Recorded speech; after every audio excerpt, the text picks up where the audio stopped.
ஒரு ஜீவன்தான் உன் பாடல்தான் ஓயாமல் இசைக்கின்றது. இரு கண்ணிலும் உன் ஞாபகம் உறங்காமல் இருக்கின்றது.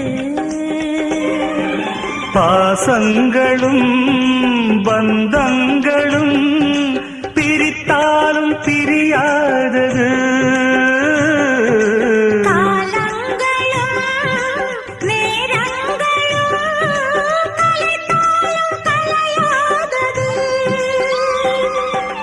ஒரு ஜீவன்தான் உன் பாடல்தான் ஓயாமல் இசைக்கின்றது.